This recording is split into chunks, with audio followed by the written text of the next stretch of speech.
podcast. I'm Annie Gibbins, founder and CEO of Women's Biz Global, and I invite you to get comfortable and listen in on candid conversations I have with fascinating women from around the globe. Business leaders, entrepreneurs, humanitarians, athletes, and a whole lot of regular people. Tune in as they let their guard down and open up on aspects of their business and life journey, how they measure success, and what they have learned along the way. These conversations aim to inspire you to embrace opportunities and possibilities beyond the limits of your imagination. Reclaim your power, strength, and vulnerability. Stand in your truth and propel yourself towards the life you dream to live.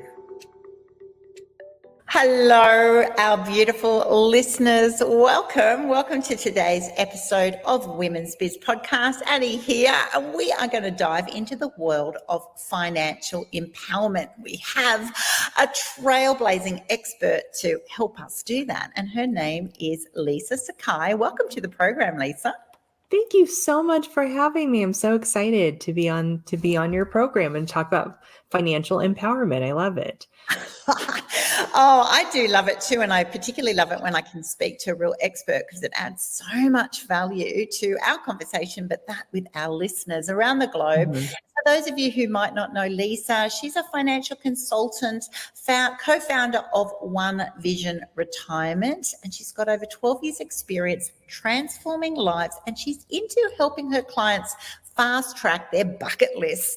Don't you love that? I've always got a massive bucket list, and because it helps them attain their dream lifestyle. And why not do that earlier than later, right? Because we all never know what's around the corner. Not that we want to get doom and gloomy, but hey, if we can knock them off earlier while we're healthier, younger, and just getting our lives balanced, the better. So I'm looking forward to the actionable steps that she's going to share with you today, helping us with our financial freedom, because when you have freedom, you have more choices, and I'm all about that. So let's dive into it then, Lisa. You help people through a program, I think, called Bucket List Accelerator. Mm-hmm. How does that work, and how does it actually help people with their finances? Yeah, it's a great question. What I focus on, so obviously the traditional, for those people who maybe don't work with a financial professional or don't know what that process looks like, traditionally you come in and you talk about your goals and your dreams that you want to do 10, 15, 20, 30 years from now, which is good. I mean, we do want to do long-term planning. This is not a don't think about, long-term and just only think about now, right? We're trying to meld the two. But from doing this for so many years, I really realized that it is hard for people to keep up motivation for those long-term goals when they can't really see anything. You kind of look at stuff and you're making some headway, you're investing, you're doing, and then the market drops and you're like, oh, I lost everything. When technically you didn't lose it because you didn't sell out, hopefully. But that's how we feel. And it really is hard to keep motivation for something even 10 years from now, let alone if you're 20, 30, 40 years from now, right? You're not seeing the effects, the positive effects very quickly. And so if we can focus on also having shorter term wins, including bucket list planning, in between there, we start to build that financial confidence. We start to realize I can strategize, I can plan for something, execute, and actually finish it. And whether that's a trip to Bali, whether that's taking, cooking classes in Italy, whether that's buying a Lamborghini, whether that's just, being able to take a 2-week vacation and sit at home and do nothing because you can actually take that time off, whatever that is, those little wins and actually getting to start checking things off that bucket list really start to motivate you to continue to build towards those long-term goals, because we attach them, right? So you don't accomplish one without the other. And it really helps you figure out who you are, what you want, what's your purpose outside of work. A lot of times people aren't really sure about that, and then they retire and then they feel lost, which is bad, or they're spending money in areas that they don't know if they are going to be happy or not. And then they feel like they're wasting money. Actually, I was on a different podcast and the lady was telling me about a friend of hers who dreamed of fly fishing. He never went, retired, bought all the stuff and went and hated it. I'm like, that was a big old waste of dreams and money, right? So it helps you teach you who you are and what you actually want in retirement, so that, I was talking to a prospect today and I said, what do you want to do after this happens? And he sat back and said, I have no clue.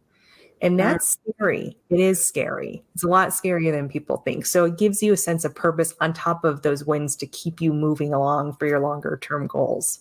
Yeah, absolutely. I think this is such a fantastic conversation to have, because I know, particularly men actually, often, their whole identity has been around that role, and then they retire, and then some of them within a year die. But some of them drive their wives crazy, or they then go, I just want to go back. It's like this feeling of being lost. So there's that in your activity, but definitely in your finances. And I learned this too. We had 5 children, including 4 in 2 years, 2 sets of twins. So it was pretty crazy. We had no money, but we did have this big goal that we would take them all to Europe when they were teenagers, because for a whole lot of backstory. But it was really amazing. And that time I went, I really do love travel. I love all of this. And then after that time, we actually did start doing exactly what you did. We got into hiking, and we went, okay, well, we might not be able to hike the Dolomites, but we could just go, for a hike locally, or go when we go camping somewhere, put that into the schedule. And it's a good thing, because we've now done Everest Base Camp, and we've done, Mount Kinabalu. We've been around different places, but we know that we want to save up because we know we like it. Whereas that's right, I don't want to get to, 65, 70 and go, one, my health can't help me, might climb a mountain, or I don't know what I want. Which brings me on to that next little bit about, crafting that lifestyle of fulfillment in the present moment. So how do we get more in the present rather than waiting to see if we like it? And also with the world is still how we imagined it, with all our sort of preconceived ideas. Exactly. You've got to start leveraging those dollars to create that that lifestyle. I'd love you to share more insights, strategies that you help with individuals so that they can align those financial resources for the immediate, because that's the problem, that you often go, but I don't have anything immediate, and I dream that I'll have it all for that, time in 20 years. Exactly. And I think the other thing that I think is demotivating, or, having too much time is almost a problem, right? Because we go, oh, we have 20 years. I'll start next year. I'll start, it's halfway, let's say it's halfway through 2024 and you haven't started on your financial, whatever you were going to do. And you go, oh, I'll just start next year. It's just going to be a little while. I'm too, we do all these things and we say, look, I've got time. And that's a problem, because we don't know how much time we have. We don't know when we are going to be forced to retire, or from job loss, from health, from situation, whatever that is. And our time that we think is just abundant can go very quickly. I mean, I can't believe we're in 2024 already. That's how fast time goes, right? What happened to 2023? So I think the thing is that we have to get really present on our current habits and our current mindset to help us build that present awareness to release and get some freedom. Because I think the biggest issue that most people have is they kind of shun and they push off finance as something that they're not good at, that they don't understand, that everybody else gets it, but I don't get it. I call it financial dysmorphia almost. Everybody else is doing well, but I'm the one that doesn't have their, stuff together, essentially. And essentially, when we do that and we kind of keep pushing it away and saying, oh, it'll get there, I just have to dream bigger or whatever, and don't put together some little habits that can get us going, then you just never get that sense of control of your money. And really, that's what we're trying to do, right? Is to get control of our money, so we tell our money where it's going to go, and we can put it in the right buckets to get us to our ultimate dream. And so when you think of bucket list planning, it excites you enough. And we go through a whole exercise where we go through What does it feel like? What does it smell like? What does it look like? I almost have vision boards for people. We know exactly how much it costs. We know everything, and it gets you very excited for the experience because you can actually picture yourself there, which I don't think people do that enough. Honestly, I think, you have that friend that says, I'm going to go to Bali someday, and it's 10 years later and she's still saying, I'm going to go to Bali. I'm going to do it. I promise. Like, I'm tired of hearing you talk about Bali. Like, just go, So if we can put some things in place to control our money now, then we have that opportunity to really build in those strategies. And they're not so hard once you have a control of your money. But so many people are so afraid to look at their credit card statement or look at their balances in their accounts that they just won't do it. And when you don't do that, I say, if you don't have clarity and awareness around your money, you're not going to get to financial independence. It's just so much harder to do that. So little things like actionable items, I know, is a big thing for you. Like, what can they do? Just open your bank account, once a week. Just look at your credit card statement once. Make a date with yourself to look at your credit card statement once a week and see what you're spending your money on. And it doesn't have to be a shame fest of talking badly to ourselves and saying, why did you spend money on that? What's wrong with you? A good financial person doesn't do that, whatever that is. But you have to be aware of where your money is going in order to decide where it's not going to go and where it's going to go. Right. And Exactly. so I'm kind of an anti-budget person because I don't think budgets work very well. But what I am is somebody who is aware of where their money is going. Right. And you can make those curbs. So if you're spending tons of money on Instagram ads that pop up and you're like, oh, it's $20 here, $30 here. And you see that over the course of the month, you're spending $400 on Instagram, whatevers that are bringing no value to your life, that you don't even know where it is in your house anymore, that kind of stuff. You get awareness and go, I'm not going to do that anymore.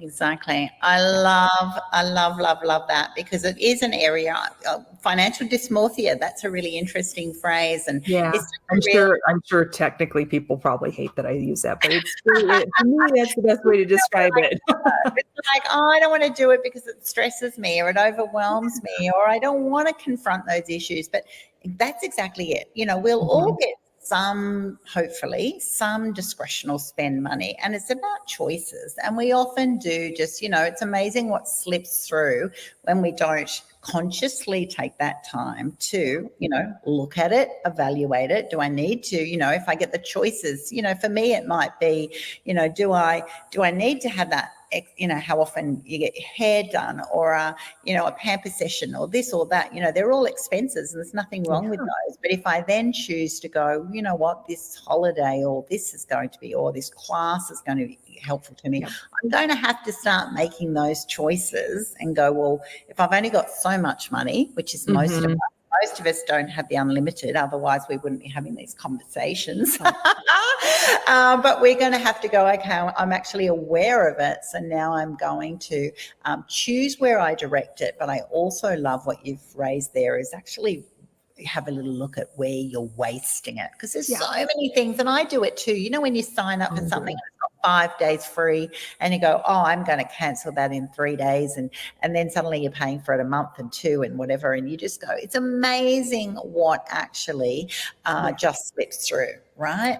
Totally. Do you think this is a bigger problem for women? Is it a gender thing? I think women beat themselves up more than men do. I think that's kind of the thing. I think men just kind of go, well, we're not really on top of our finances, but they feel like, men have this thing that if they bring in the money and everything's covered and they're kind of putting some money away some places, that's good enough kind of thing. Like they're doing their job. Women tend to internalize and shame themselves a lot about what they're not doing, what they don't know, what they, all this stuff. For some reason, I'll use a personal experience. Women don't get the education growing up that men do. So I grew up in a very affluent suburb of Los Angeles in California. I went to a really nice prep school. I went to a really nice college, that kind of thing. Actually, my husband and I were just talking about the difference of tuition cost. I mean, his tuition over 5 years was a tenth of 1 year of my tuition for my school I went to. I mean, it's crazy the difference. And he grew up in a very bad part of Los Angeles. And yet for some reason, he got all this education of how debt works and how credit card balances work and things like that. And my dad, who's very pro woman, I mean, I'm his only blood daughter. And he, basically he was pushing, he would send me to prep school. He wants all this education, but he never took the time to teach me about how stocks and bonds works, how debt really worked. I didn't have to take debt out. I was very lucky in that respect. So there was a big gap in our learning. And so when we bought our first house, I remember I wasn't in the financial industry at that point. I was a teacher. And I remember my husband asked a very specific question, which is a question you should ask, which is, we have a little too much cash sitting in the bank. Should we invest it to get a better interest rate? And I remember thinking, what is he talking about? What does interest rates have to do with this? Like, what? That's not debt. I don't understand what you're talking about. And instead of just saying, honey, I don't get can you explain what you're talking about? He would say, oh, rate of return. And then I might have understood it. I was so embarrassed by the fact that I didn't understand it, that I just said, leave it where it is. And he was like, okay. And that wasn't a catastrophic decision, but it could have been. And I made it fear. It could have been. And it's just, fear, you're unaware. I always call it fear of not understanding. Exactly. But, if you're getting 3%, 6% somewhere, you could be doing it with a better investment. That's right. Absolutely. Exactly. It's going to take some baby steps is the reality for most people. Otherwise, they would have already been doing this. So, my aim is always on this podcast to go, well, what are some little things that you could do straight away? If you're that person who goes, one I haven't, we've already said, just look at your bank statement, but also, a bit of financial, learning, revisiting, for some people, what do you recommend so that they can start building those good financial habits? That's a great question. So I always say, there's that old adage where it says, Grandpa used to say, pay yourself first. Well, Grandpa was not right about everything, but he was correct about this. I do think that you need to start putting away some money for yourself every month and just dealing with the consequence. I hate to say it. So you could start with 100 or something low. You don't have to start with, 1,000 or 2,000 or, something like that. Just $100 or just something small that gets you going in the right direction, and start making it a bit of a game. How can you challenge yourself to save a little bit more? Maybe in 3 months, maybe you up it to 150, or maybe you up it to 200, and make it kind of a game, because it helps you make those decisions later on. Like when you're going into Starbucks to get your second cup of coffee that day, that's another $8 out the door. Like maybe you step back and go, I have coffee at home. I don't need to do this. I want to be able to go up to $200 next month. So I'm going to hold back on that. It just gives you a different focus area. So just start putting money away, even if it's just in a separate bank account or your savings account. Start saving for yourself, because what that does is it starts building your self-confidence. It starts making you focus on yourself, which we don't do, especially as women. We won't focus on ourselves. So everybody else gets our attention. Everybody else gets stuff, but we don't get anything. And the thing is that in your financial journey, the one key player is you. If you're married, maybe it's you and your spouse. But essentially, you've got to take care of yourself, right? That's the whole point of when you're in a financial journey, you're taking care of you. And so I think it gives you a sense of, well, I deserve this. I deserve to save 100, 200, 1,000, whatever it ends up being for myself. I deserve to take care of myself.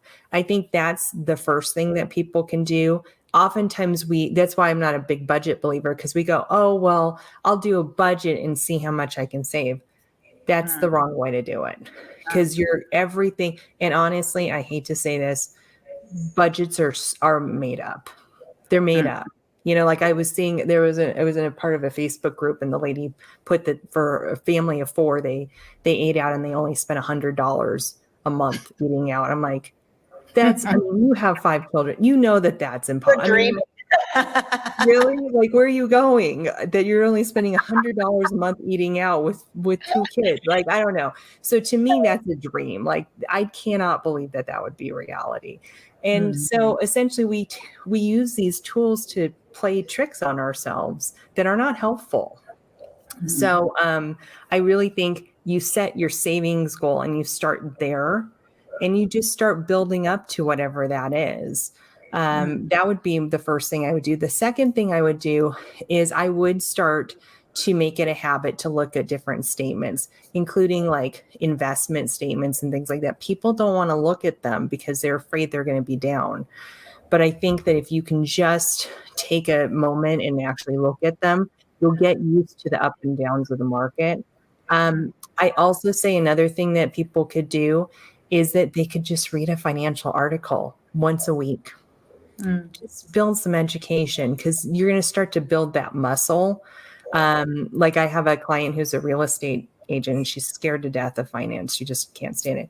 And it was funny that she was, I was like, just start reading some stuff. And she happened to read something about a trust and how trusts work and stuff. And she was showing a house to a gentleman, and he brought up something about trust, and she's like, I know about that. And so she started talking to him about different things she knew as just a real estate agent, not giving advice, but just building that rapport and pointing him in the right direction. She said, I felt so empowered.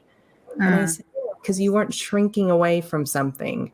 And it just builds that confidence. Any little thing you can do to start building your confidence will help get you through rough patches like 2022 was in the US markets. 100%. Confidence comes because you've got that assurance. You feel comfortable, right? And you're not going to feel comfortable if you don't dive into it. So it's kind of like something that you avoid. If it's been finances, now's a great time to go, don't avoid it, dive in there and just, become more familiar. When you become more familiar, you don't have to be an expert, just get more familiar. I absolutely love that. I also love what you've, said there. Not that I'm totally anti-budgets, because, I do run companies and budgets are important, but there's a lot of creative there's a lot of creative accounting there. We it's basically just an estimate. It's a guess. And so they can be great if you know what all the absolutes are. And often I've then taken on a CEO role at a company, and it might take 2 or 3 years to actually see what does come in. Otherwise, it is just dreaming. I love this topic so much. I also know that it can link very much with, what we've done in the past. You've really got to, let go of the past, or just give yourself that grace, that, daily gratitude, that, like, well done, you are doing really well. I love that sort of concept. Do you find that can be one of the biggest hurdles? It's actually identifying what the block was, so that you can then go, all right, now I'm aware of it. I'm now, such as example is self-sacrificing so much. Your kids can have 15 different activities, but you won't buy yourself one, coffee when you're out. Like, what? Exactly. And that's the kind of stuff that we do, is we just make it about everybody else. And we think, and I'm not a mother, so I put this out there, being very frank. I'm not a mom. But we put things out there, and I used to be a teacher, so I saw this all the time, where we would say, well, I'm going to be a bad mother if I don't pay for this class for them to do, if they're not in 15 different classes during the summer. And realistically, now I can't speak as a mother, but I can speak as a child. I don't remember any of that stuff. Like, I really don't. Like, none of that stuff, soccer and all that stuff, like, none of that really made much of a difference to me. What made a difference is the memories I have are going to a movie with my parents and going to dinner and having shared experiences like that. That's what I really remember. And so we guilt tripping ourselves, all this stuff. And it's the Joneses thing, unfortunately, like, Sarah's mom, does all this stuff, I should do that too, because I don't want my kid to, feel less than Sarah. We do this kind of stuff to ourselves. And I think if we can just start to put our blinders on and just say, I'm in my own lane and I really don't care what anybody else has to say about what my family is doing, we would be so much better off. It would be so much easier to get through life. Like I've noticed, I'm going to go on a tangent. I'll bring it back, I promise. But like, I come from a worrying family. Like I used to worry all the time. I worry about this. I worry about that. Worry if a client got mad about something, if I didn't phrase it properly, this kind of stuff. And I just read something and it finally resonated, which was, you can't control what you can't control. Just focus on what you can control. And that's it. Just stop worrying about everything else. And it's been about a year since it finally sunk in. It has been so much better for me, for my psyche, for my confidence, I can't do anything other than what I can control. And I can't control anything else. And, if we're trying to live up to other people's standards, you have no idea what they're coming from or what their basis is. So you could be spending $1 million on your kids every single year, but Sarah's mom still judges you because she doesn't like the color of your hair, because it reminds her of her, mother who did this or what, like you can't control other people. Exactly. So I think that's kind of a big part of it for sure. I love that. I think for me, it's also about, just getting excited about what that money can do. Like when we started, it's about that, whether it's that trip or whether it's that occasion, whether it's staying in a certain hotel, whatever it is. I think it's actually just getting excited. Why do I want that? Why will I love it? How will it make me feel? So for me, it's very much connected to the feeling. And an example also, back on that other comment that you were saying, with kids, I had 5 kids, as I shared, but one thing I did, because we had so many children, they all got one date day with mum per year, which sounds really crazy. Like obviously I spend more time with my children than once a year. But I actually pulled them out of school because there's always the gang, right? I actually pulled them out of school a day and they had this day. And so it might be that we went on a ferry ride because they were always sharing, and I had 2 sets of twins. So there's a lot of competition. And I went, Hannah, your date day is a couple of weeks, and they had to come back. And they didn't go and ask for the most expensive thing. It might have been just a ferry ride. It might have been to go to botanical gardens and see the ducks. It might have been to ride a train because we didn't have them nearby, and they heard someone else went on one. It was really cool. Like, hello. But, they came up with random things. But the funny thing is, seriously, Lisa, when now they're, my twins are 32 and 30 and my youngest daughter's 24, they still remember the date days. And I'm the one who, did like many, many hours of dance classes and this and this and this. Yes, they were lovely, and yes, they do appreciate it. And but it's really interesting that plus our Europe trip that we saved for, and we all got in, and it's interesting looking back now and go, they're all spends, if you like, because back when we did have all those children, we didn't have much money, so even like $30 out to have a ferry ride and a little McDonald's somewhere, and it's all money that we probably didn't have. But it made me go, right, this is now in my budget, my emotional budget, and it made it exciting. So I think that's one of the elements. I know you help people do that. Make this financial empowerment more engaging, more vibrant, more exciting, because then instead of an expense, it's actually yes, it will be an expense, but it's something that you're really choosing to do. And I don't know if that feeling thing is right with you. I'd love to have your perspective on it. But for me, it's about, does it bring joy? Otherwise, it is just an expense, and then I resent it. So true. No, it's so true. I totally agree with that. Actually, it's funny. It brought to mind a story of one of my clients. She was, she's an executive at a company, and she does very well for herself.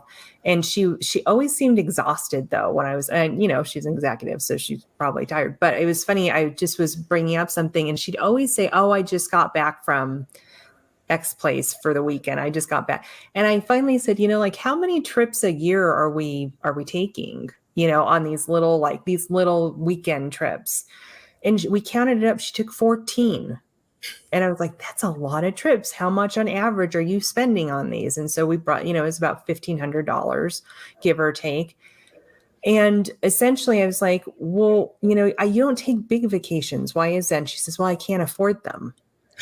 And so we just shifted to, maybe 2 or 3 weekend getaways during the year to, 2 nice sized vacations that she can invite her friends to. And she got to spend more quality time with them. She actually got to have that rest and relaxation that she wasn't getting from, flying here or going here or being, because everything's short on a weekend getaway. It's not like you got hours in the day to do stuff. You have got to go do stuff, whatever it is. And so she finally felt like she could take that time and actually like have the experience she wanted. Just by shifting her focus, shifting her want.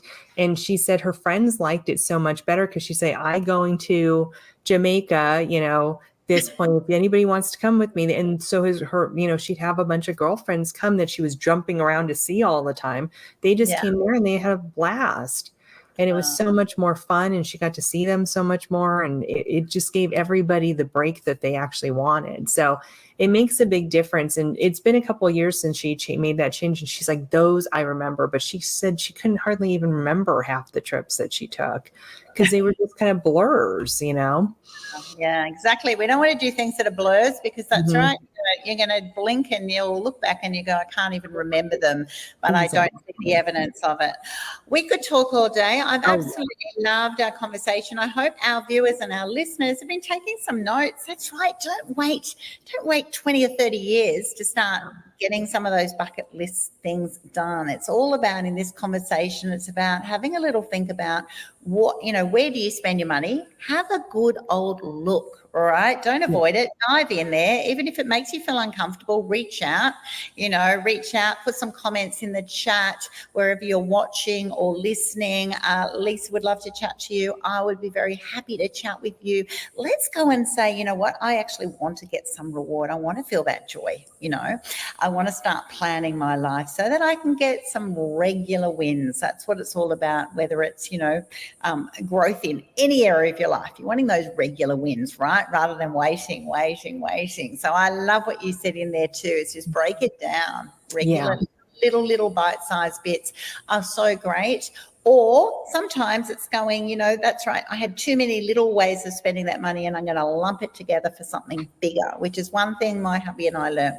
We realized we don't want to go to a hotel for one night because you've got to check in at 2 and check out at 10 and you don't get the same value. So we're now a 2 or more situation so that we've maximized our effort. Little things like that, you might not realize it, but have a little think back and go, was it really worth it? And also, what will it be worth, for me to really love this opportunity, wherever it is, so have those big bucket lists, put them on the vision board, and definitely, challenge yourself this week to become more financially aware, because we really want you to have financial empowerment. Thank you so much for being on the show today, Lisa. It's been a fabulous conversation. Thank you so much for having me. This was wonderful. Thanks so much for tuning in to this episode of Women's Biz Podcast. I'm Annie Gibbins, founder and CEO of Women's Biz Global. And if you would like to fast track your future success, pop on over to womensbizglobal.com, where you can find out how our coaching, media and publishing opportunities are helping women just like you to become and be seen as the trusted authorities in their niche. Inquire today and start reining in the abundance you desire.